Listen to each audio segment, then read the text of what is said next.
पूछ क्या नबियों ने मेरे हुजूर का मिलाद किया है कि नहीं किया। मैं कुरान सर पर रख के कसम खा के कह सकता हूं, हजरत आदम से लेके हजरत ईसा तक हर नबी ने मेरे नबी की पैदाइश के तज़किरे की है। सभी ने ये बात, मिलाद है क्या, समझने की कोशिश करें। हुजूर की आमद की बातों को मिलाद कहा जाता है। यही मिलाद है। ये किसने किया? हजरत आदम से लेकर हजरत ईसा तक। और मैं कहता हूं खुदा की कसम, जैसा मिलाद मेरे रब ने किया वैसा किसी ने किया ही नहीं। और ऊपर चल के देखो ना, और ऊपर चलो, नीचे बैठा बैठा लंबी लंबी हाँक रहे। नहीं, यहां तो एक जगह खड़ा होना था ना। ये जुलूस मोहम्मदी था। जितने हमारे नबी थे उतने तुम्हारे भी तो थे।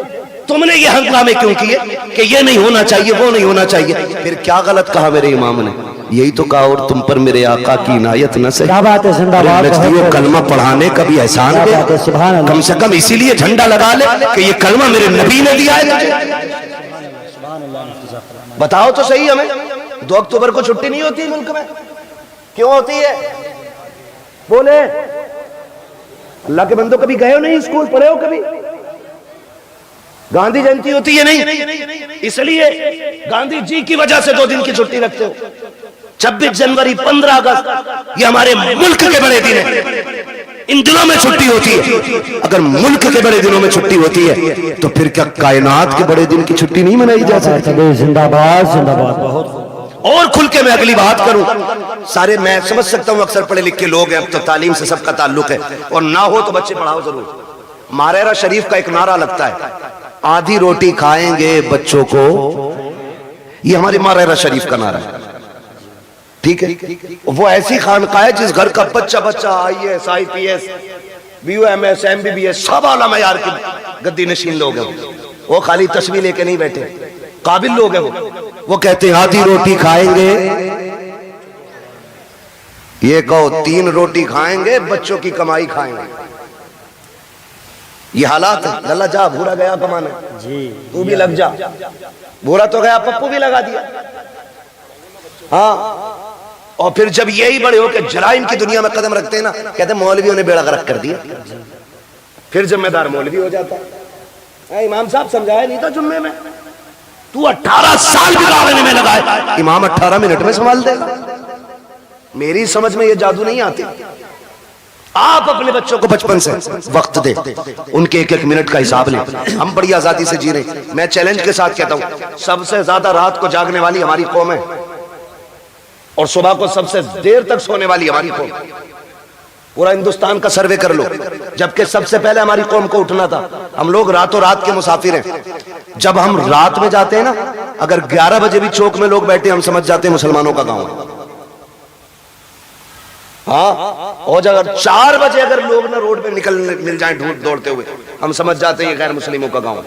क्योंकि हमारी कौम तो 11 बजे उठेगी ना, क्योंकि 2 बजे तक तो PUBG खेला होगा मेहनत से, उसमें अब्बा का नाम रोशन करना है। 11 बजे उठेगा, 11 बजे आके मैं चल के जाके दुकान का शटर खोले। एक गिराहक नहीं आता शाम को, कह रहा डोरी दे दो, गिराहक नहीं आया। बरकत तो मनहूस तू खा गया।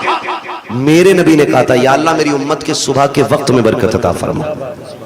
मैं चैलेंज के साथ कहता हूं, सुबह ईशा पढ़ के, रात को ईशा पढ़ के सो जाओ, फजर उठ के पढ़ लो, और उठने के बाद थोड़ा कुरान पढ़ो, थोड़ी सी आप वजीफा पढ़ लो, और उसके बाद उठ के सीधे दुकान पे चले जाओ। तुम 10 बजे का इंतजार मत करो, तुम 10 से पहले पहले दुकान खोलो। जब तक लोग दुकान पे पहुंचेंगे, अल्लाह तेरी झोली में तेरी रोजी डाल चुका होगा। तरीका ही हमारे गलत है, तरीका ही हमारे गलत है। शिकारी भी शिकार करने जाते, रात भर आंखें फोड़ते, तब जाके शिकार मिलता है। दुकान पे 12 बजे जा रहे हैं, तो बदले अपने रवैये। तो ये हमारी कौम की कंडीशन है। सबसे बाद में सोना और सबसे बाद में उठना। बुरा ना मानिएगा। एक से कहने लगे साहब बच्चे को नहीं डांटते आप, उसने पता क्या कहा? क्या वो सुनता ही नहीं। तुम बात करियो, हमने कहा अल्लाह क्यों 2 बजे तक PUBG खेल रहा? कई पागल हो गए, तो कह रहा 1 बजे तक तो मेरे अब्बा भी चलाते मोबाइल। अब बताओ सुधरेगी ऐसे कौन? एक कहावत है बड़े बूढ़ों की, खरबूजे को देख के खरबूजा खरबूजा रंग बदलता है। तो ऐसे हालात बनाओ आप कि आपके बच्चे एक दूसरे को देख के पढ़े, आगे बढ़े। एक कह रहा पबजी में तू कहां पहुंच गया, तो बता रहा मैं वहां पहुंच गया, तो अपना आप और उससे आगे जा रहे। गलत नहीं कह रहा हूं। 9-9 साल के इतना बड़ा मोबाइल दिया, नाली पे मिलेंगे बैठे हुए, नाली पे। भाई इसको उधर घुमा दो थोड़ा सा, इसकी हवा नुकसान दे रही है। नाली पे बैठे मिलेंगे मेरी कौम के नौजवान, नालियों पे बैठे नहीं क्यों मरे।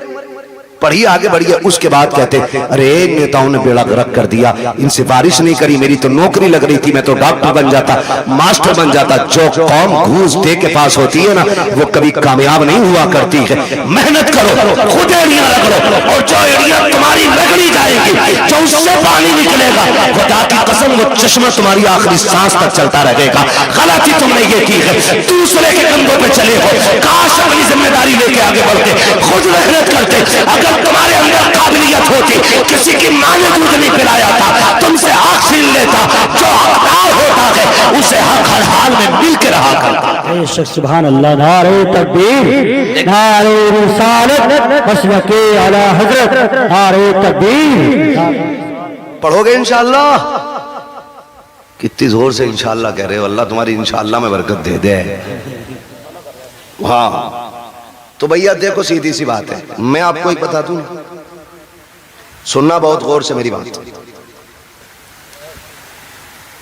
एक है कानून कुदरत और एक है कानून फितरत। दोनों चीजें याद रखना। कानून कुदरत में माफी है, कानून फितरत में माफी नहीं। कानून कुदरत यह है कि तुमसे गुनाह हो गया है, एक दिन मुसल्ला बिछा के रो दो रब के आगे। वो इतना बड़ा कादिर मुतलक है, तेरी पूरी जिंदगी के गुनाह एक लम्हे में माफ कर सकता है। यह है कानून कुदरत। लेकिन एक है फितरत। वो क्या है? कानून फितरत यह है कि ट्रेन आ रही है 120 की स्पीड से और तुम यूं खड़े हो जाओ कि अल्लाह चाहेगा तभी मरेंगे, नहीं चाहेगा नहीं मरेंगे। वो आई और छीछड़े बखेड़ गई, फिर कहने लगो अल्लाह ऐसे ही चाह रहा था। ये फितरत है। आप स्पीड वाली गाड़ी के आगे खड़े होगे तो नुकसान पहुंचेगा। आप भरे दरिया में हाथ पैर बांध के डाल दो किसी को, और फिर कहो भाई कुदरत के ऊपर छोड़ दिया हमने। किसी को डेग में बंद करके पानी भर के नीचे से आग लगा दो और कहो जी कुदरत है, मरेगा मर जाएगा, बचेगा बच जाएगा। तो फितरत क्या है? बचना नहीं है ना। तो ये फितरत है। इसी तरह फितरत का ये भी कानून है, जो पढ़ेगा वो आगे बढ़ेगा, वरना आने वाले दौर में अनपढ़ों से नाली भी साफ नहीं कराई जाएगी। बिजनेस तो छोड़ो, बहुत बड़ी बात है, नालियां नहीं साफ करते और भीख भी नहीं मिलेगी। हालात इतने बदल गए। बब्बू भाई एक आया गाड़ी के पास, कहने लगा देखो, मैंने कहा टूटे नहीं है, QR कोड निकाला, कह रहा इस पे कर दो। ये भिखारियों ने तरक्की की है और हमने, अब्बा पे 18 थी, अल्लाह ने किस्मत से 3 बेटे दे दिए, 6-6 बीघे रह गई। और फिर अल्लाह ने उनको अगर 2 दे दिए, फिर 3-3 रह गई। और अगर उनके 2 हो गए, आगे रोड पे। ये कंडीशन है। पढ़ो, आगे बढ़ो। भीख में तुम्हें कुछ नहीं मिलने वाला, हक के लिए लड़ना पड़ता है, लड़ना पड़ता है। और तुम्हारी क़ियादत नेता नगरी, अल्लाह तुम्हें सलामत रखे, लाल रुमाल डाल के ना ऐसा बना फिर जा मंत्री, चले जाइए थाने को। थाने वालों ने सबसे ज्यादा उसे ही कूटा। उसे पता ना ये खाली 4 लोगों का ही नेता। ये भी जानते हैं जिसके पीछे 4000 आदमी होंगे उसको इज्जत मिलेगी, जिसके पीछे 4 आदमी होंगे उसे इज्जत नहीं मिलनी। तो 4 का ना बन, 4000 का बन। क़यादत कर, मजबूत कर, चोली और आंख बिचौली खत्म कर, शान का कायद बन। कायद देखना है तो देख मेरे नबी के उमर को। जब कुर्सी पे बैठा तो शेर बकरी भी एक जगह खड़ी थी। पावर ये आपकी अपने अखलाक की बुनियाद पर पैदा होगा। आप जो है ना थोड़ा सा बदलें अपने आप को। हर 4 आदमियों में तो एक नेता है, हर 4 आदमियों में। कहां है भाई? कह रहे वो नेताजी बताएंगे। कौन है नेताजी? अरे इनके बड़े भैया।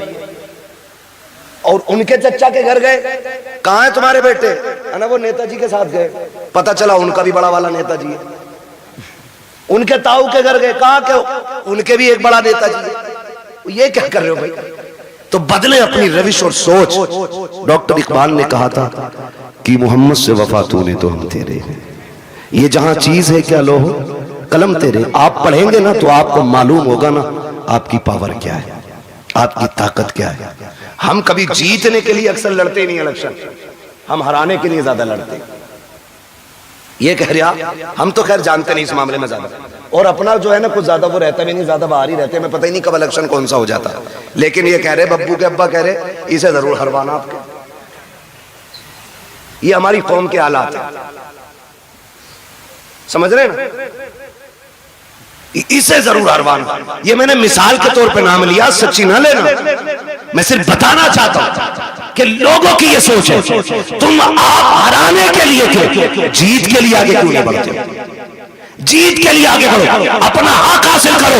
आप एक नुमाइंदा अगर बीच चौराहे पे खड़ा हो जाए कहते जो ये कहे वो हम कहेंगे, खुदा की कसम औकात नहीं है किसी की। अगर एसएसपी भी आके तेरे गांव के जेब पतरे को ले जाए, खुदा की कसम ये जो घरों में आग लगती है या तो तेरी लगाई है या मेरी लगाई है। आज भी वक्त है, इत्तेफाक पैदा कर लो, एक जगह खड़े हो जाओ। किसी की मां ने दूध नहीं पिलाया है, कोई तुम्हारा बाल बेटा भी करके दिखा। क्या बात है भाई, जिंदाबाद जिंदाबाद। यही सोच मेरे नबी ने तुम्हें दी।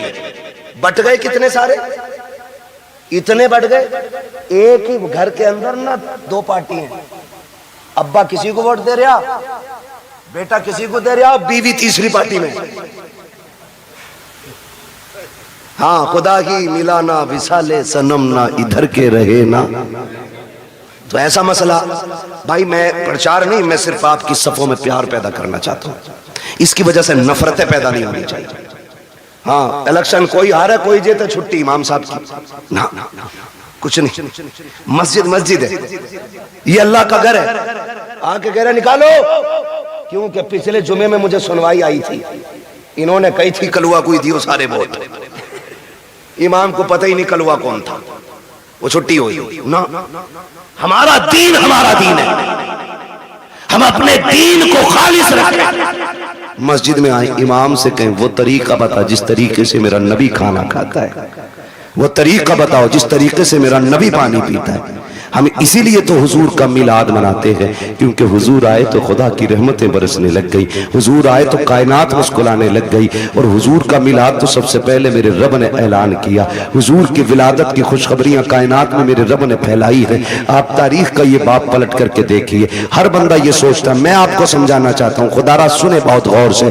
आज ना बड़ी आसानी से जब देखा ना कि दामाद मालदार है तो नसब नहीं देखा, जात नहीं देखी, मजहब नहीं देखा, जाके ना हम डायरेक्ट बेटी डाला है। भाई मजहब तो देख लेता, देखता ये अकीदा है कि बद अकीदा है कि खुश अकीदा है। हम नया मौलाना पैसे वाला था इसलिए लड़की दे दी, लड़की सुकून से रहेगी। नहीं मेरे भाई, तूने बेटी जहन्नम में झोंक दी है, क्योंकि ये 60 साल फाके से भी कट सकते हैं, लेकिन मरने वाली बात की जो जिंदगी है वो बड़ी मुश्किल हो जाएगी। वो 60 साल की नहीं, वो दायमी जिंदगी है। इसलिए खुदा के वास्ते पैसा देख के बेटी ना दिया करो, दीन देख के बेटी दिया करो। इसलिए कि पैसे के बगैर गुजारे हैं, लेकिन दीन के बगैर गुजारा नहीं हो सकता है। आज मेरी कौम कितनी आसानी से बर्बादी के दहाने पर है। हम आपस में बर्बाद होते जा रहे हैं। हुजूर से सच्चा प्यार क्यों नहीं करते हो? कई बार हमें भी कमेंट किया जाता है, मौलाना वहाबियों ने क्या बिगाड़ा है। मैं कहता हूं खुदा की कसम, जितनी जमीन हमारे बाप की कल थी उतनी आज भी है और उतनी कल भी रहेगी इंशाअल्लाह। हमारी न किसी ने छीनी है, न हमने किसी वहाबी से छीनी है, न किसी वहाबी ने हमारी मैंड काटी है। का झगड़ा किस बात का है? मैंने कहा झगड़ा सिर्फ इतना है, ये बेगैरत ये कहते हैं कि नबी के माँ बाप जहन्नमी है माज़अल्लाह। मुझे ये बताओ, जिसकी गोद में ऐसा शहजादा आया हो, जिसके सदक़े में रब ने जन्नत बनाई है, उस माँ को जहन्नम में कैसे डाला जा सकता है? हमारा झगड़ा तो इस बात का है, इन्होंने नबी के माँ बाप को जहन्नमी कहा। सुनो, हमारे बाप को कोई गाली दे हम बर्दाश्त कर सकते हैं, खानदान को कोई गाली दे हम गवारा करेंगे, मेरे नबी को कोई गाली खरीदे, ये गवारा नहीं किया जाएगा। उनके माँ बाप को कोई बुरा भला कहे, ये गवारा नहीं किया जाएगा।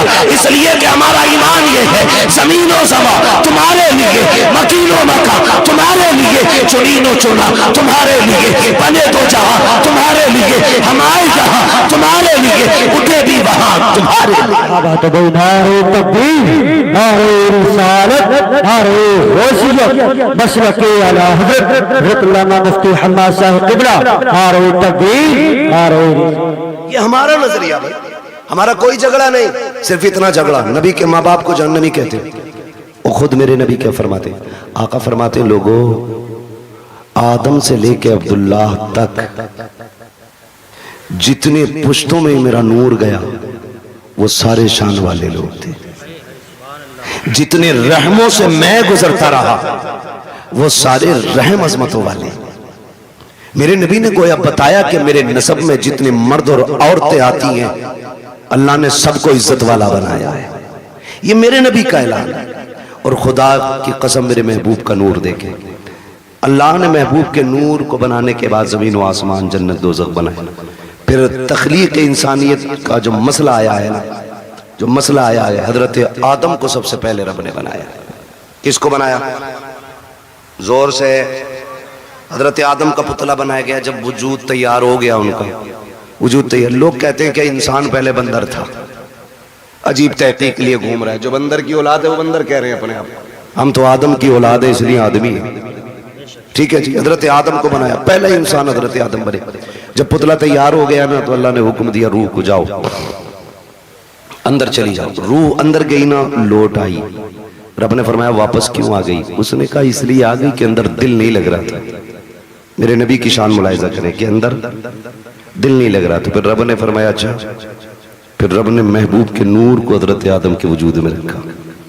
फिर जब रूह को हुक्म दिया अब जा, रूह गई तो अब निकलने का नाम नहीं ले रहे। कहा क्यों? का अब मेरा दिल लगने लगा है, क्योंकि इस वजूद में तेरे महबूब का नूर मौजूद है।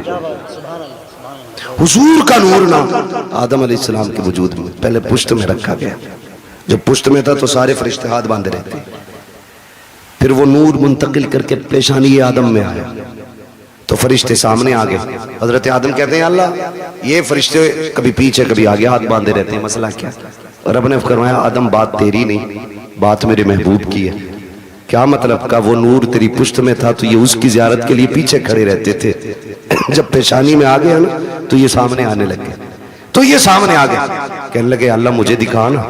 फिर रब ने वो झलक हजरत आदम के नाखूनों में दिखाई और हजरत आदम ने जब हुजूर के नूर को देखा ना तो फिर चूम लिया। जब चूम लिया, खुदा का शुक्र है हम आदम की औलाद है। उन्होंने नूरे मोहम्मद देख के चूमा था, हम नामे मोहम्मद सुन के चूम लिया करते हैं। ये हमारा तरीका है। अब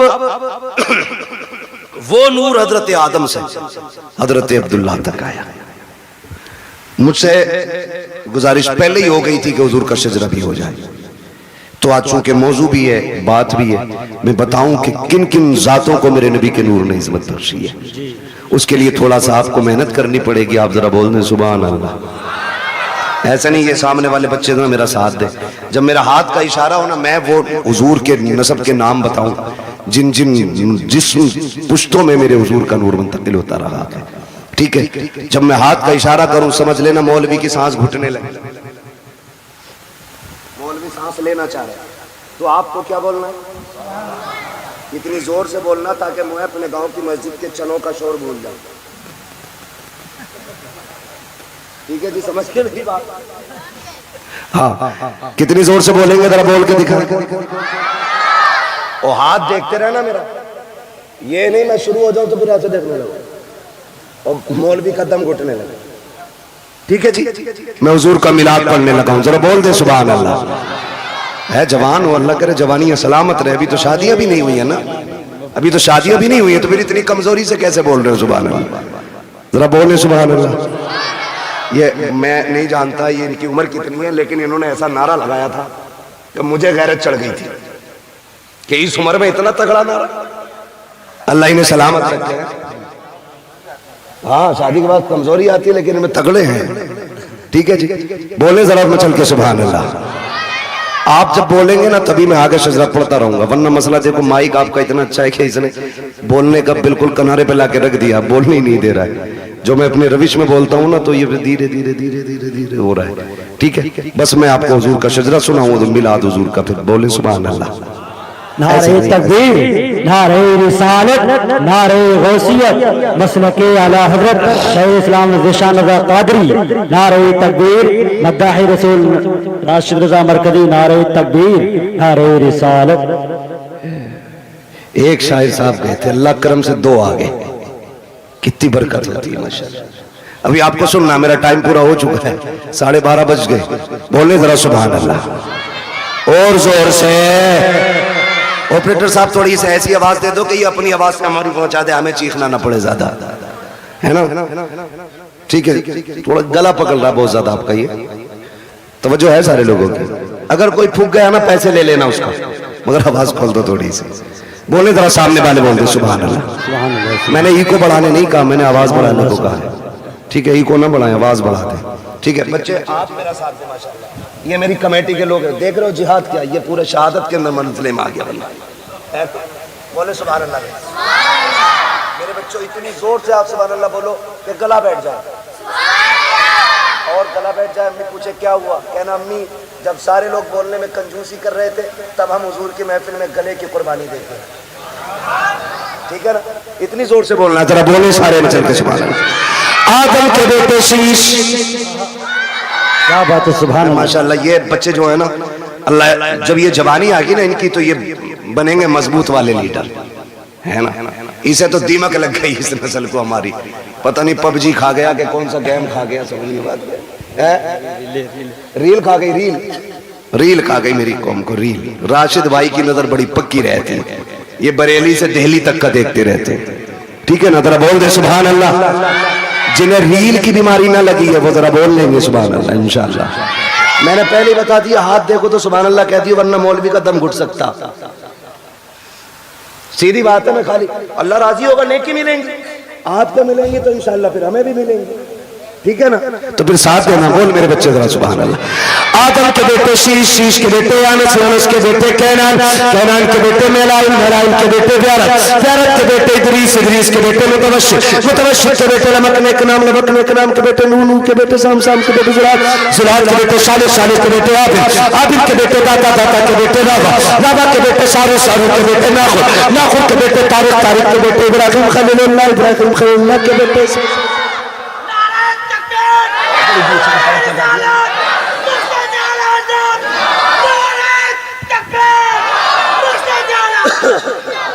है जी। अल्लाह सलामत रखे। दीवाना इसे ही कहते हैं, दीवाने को तहकीर से दीवाना ना कहो, दीवाना बहुत सोच के दीवाना बना है ना? कहीं भी नारा मार दिया मसला कोई नहीं लगा तो कम से कम ऐसे हो, दानिश्वरों से बेहतर ही है दीवाना जो अपने आप को बहुत बड़ा अक्लमंद समझ के बैठे हुए हैं। अल्लाह आपको सलामत रख के बात समझे आएगी तो फिर बोलेंगे सुभान अल्लाह, वरना ये मेरे आगे के लोग काफी हैं, मैं इन्हें देख के पूरा जलसा कर जाऊंगा। बोल दो जरा सुभान अल्लाह।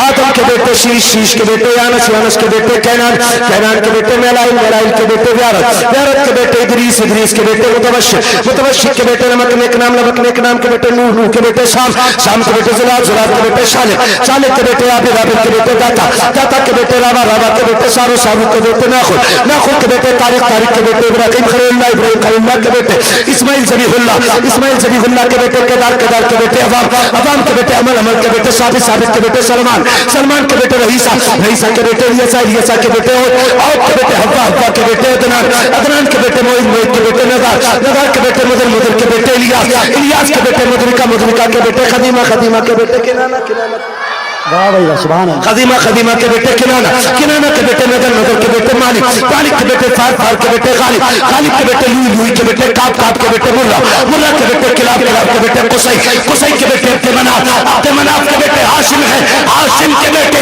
अब्दुल मुत्तलिब है, अब्दुल मुत्तलिब के बेटे अब्दुल्लाह है, अब्दुल्लाह के बेटे मुहम्मदुर रसूलुल्लाह। नारे तकबीर, नारे रिसालत, नारे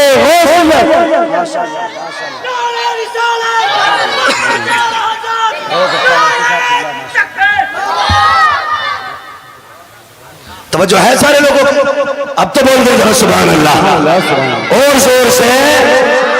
अब जरा तवज्जो कीजिए प्यारे, ये नूर हजरत आदम से हजरत अब्दुल्लाह की पुश्त में आया। हजरत अब्दुल्लाह का निकाह सैयदा आमिना से हुआ।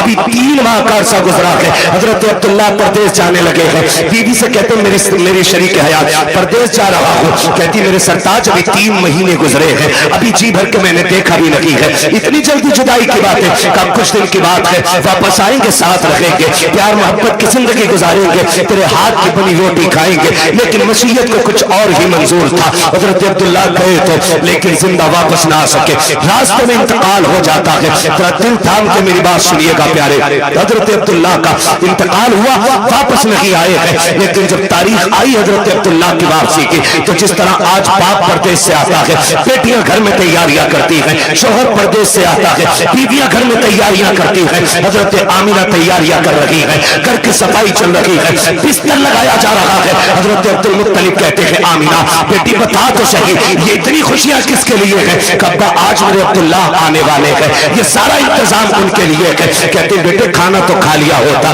कब्बा जी अब्दुल्लाह कह के गए थे साथ खाना खाएंगे। बेटी वो कब आएंगे? कल जब आएंगे तभी खाया जाएगा। शाम हो गई, अब्दुल्लाह नहीं आए हैं। कहते हैं अब्बा जी पता तो कीजिए, मेरे अब्दुल्लाह को आ जाना चाहिए था लेकिन अब तक नहीं आए हैं। अब्दुल मुत्तलिब खाने काबा में गए, किसी ने आके कहा अब्दुल मुत्तलिब कहा जी आपके अब्दुल्लाह वापस नहीं आएंगे।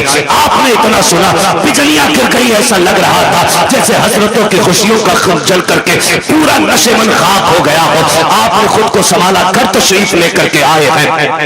अभी दरवाजे पे पहुंचे गए, दस्तक नहीं दी है, बेटी तोड़ के बाहर आ जाती है। अब्बा जी क्या हुआ? मेरे अब्दुल्लाह का पता चला कि नहीं चला है? कहते हैं बेटी सब्र करना, अब्दुल्लाह वापस नहीं आएंगे। इतना सुनना था, मेरे नबी की अम्मी बेहोश हो जाती है। होश आया, खुद को संभाला, ये मेरे परवरदिगार मेरे बच्चे ने बाप का चेहरा नहीं देखा, इसके बाप ने बच्चे को नहीं देखा, आने से पहले मेरा बच्चा यतीम हो गया है। आवाज़ें कुदरत आती है, आमिना रोने की जरूरत नहीं है, आंसू ना बहा। हमने महबूब को बेसहारा नहीं बनाया है, हमने इसको कायनात का सहारा बनाने का फैसला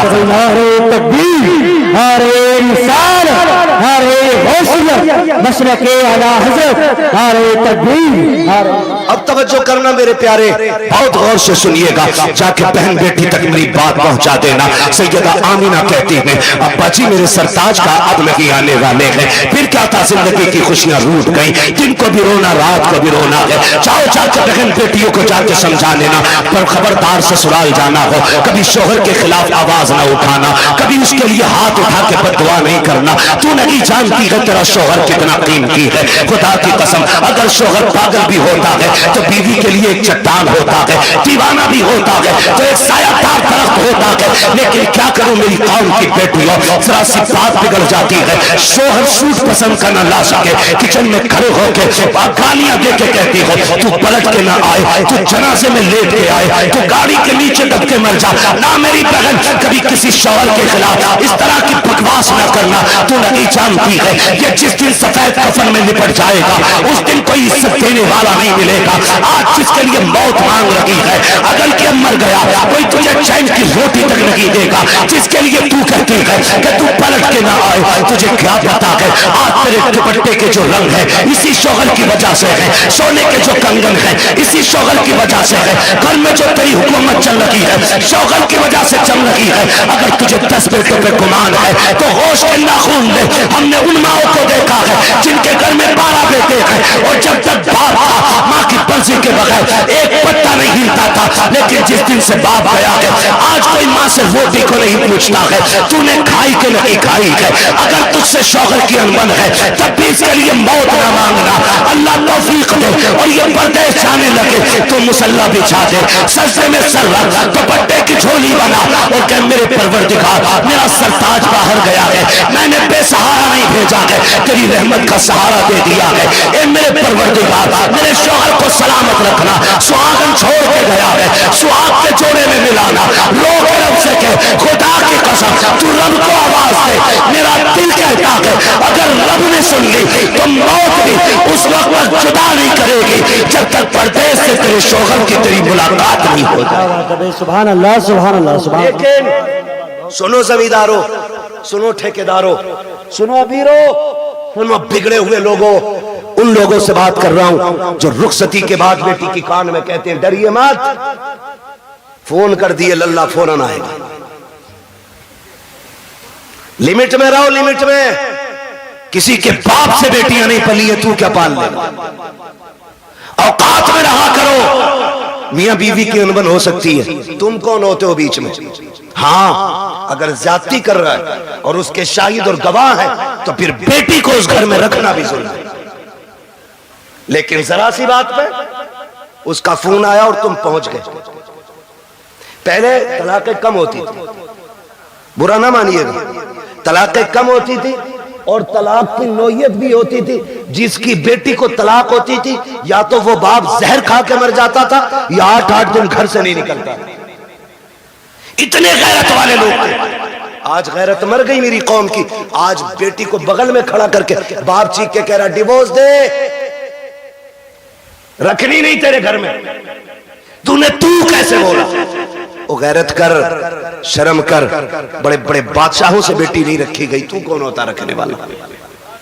आज बाप तलाक के लिए खड़ा है, शर्म नहीं आती है मियां बीवी के मसले में टांग अड़ाने में? बता, तेरी बेटी ज्यादा अजमत वाली है या मेरे नबी की बेटी ज्यादा अजमत वाली है? हाँ, कह रहा तुझे पता ना ये मेरी बेटी है, तू लपटंट है, मेरी बेटी है ये। और सुन, होगी तेरी अब ये उसकी बीवी है, इसलिए आप लिमिट में रहिए। तो कह रहा डरिए मत, फोन कर दिए, चाबी गाड़ी में लगी रहती है, लल्ला किक मारेगा, फट से पहुंच जाएगा। क्या करेगा पहुंच के?